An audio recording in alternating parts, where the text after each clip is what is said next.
भाग भरी आगारे हिरा जंहिंमें मुहम्मद मुस्तफ़ा दुनिया जे दुस्तूरनि ते वेही कंदा वीचार हुया। रात मां कीअं थो सिज निकिरे, कीअं थो चंड चांडाण करे, केरु थो मौसम गरम करे, केरु घुलाए थो थधड़ी हवा। भाग भरी आगारे हिरा जंहिंमें मुहम्मद मुस्तफ़ा दुनिया जे दुस्तूरनि ते वेही कंदा वीचार हुया। भाग भरी आगारे हिरा जंहिंमें मुहम्मद मुस्तफ़ा दुनिया जे दुस्तूरनि ते वेही कंदा वीचार हुया। रात मां कीअं थो सिज निकिरे, कीअं थो चंड चांडाण करे, केरु थो मौसम गरम करे, केरु घुलाए थो थधड़ी हवा। पोत पीरीअ वटि राज खुलिया, पत्थरनि दग में सलाम कया। पोत पीरीअ वटि राज खुलिया, पत्थरनि दग में सलाम कया। वणनि टिणनि आवाज़ कढिया, साईं सलाम रसूल ख़ुदा। पोत पीरीअ वटि राज खुलिया, पत्थरनि दग में सलाम कया। वणनि टिणनि आवाज़ कढिया, साईं सलाम रसूल ख़ुदा।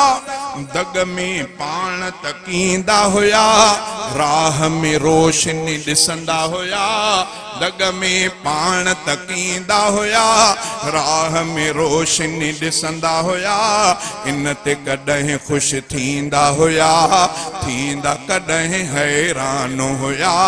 भाग भरी आगारे हिरा जंहिंमें मुहम्मद मुस्तफ़ा दुनिया जे दुस्तूरनि ते वेही कंदा वीचार हुया। रात मां कीअं थो सिज निकिरे, कीअं थो चंड चांडाण करे, केरु थो मौसम गरम करे, केरु घुलाए थो थधड़ी हवा। गारे हिरा में हिकिड़े दफ़े सोचो पे महबूब मिठे, हाज़िर थी जिब्रील चयो रब जो फरिश्तो मां खासो। गारे हिरा में हिकिड़े दफ़े सोचो पे महबूब मिठे, हाज़िर थी जिब्रील चयो रब जो फरिश्तो मां खासो। हुक्म खुदा जो क़बूल कयो, रब अव्हां खे रसूल कयो। रब जे तरफ़ां नुबूवत जी, रब जे तरफ़ां नुबूवत जी सुहिणा अव्हां खे बिशारत आ।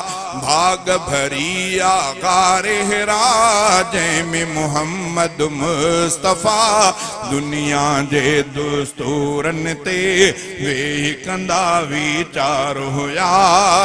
हिकिड़े दफ़े रमज़ान हुयो, गारे अंदरि जिब्रील पुॻो। हज़रत खे जंहिं फरमायो इक़रा बिस्मि रब्बिक चओ। हिकिड़े दफ़े रमज़ान हुयो, गारे अंदरि जिब्रील पुॻो। हज़रत खे जंहिं फरमायो इक़रा बिस्मि रब्बिक चओ। अहिड़ी तरह सां मुहम्मद ते लहण शुरू क़ुरान थियो। अहिड़ी तरह सां मुहम्मद जा ज़ाहिर थींदा रुतबा वया। भाग भरी आगारे हिरा जंहिंमें मुहम्मद मुस्तफ़ा दुनिया जे दुस्तूरनि ते वेही कंदा वीचार हुया। गार महक जो हो को हलियो, पोइ न कंहिंजे झल में झलियो।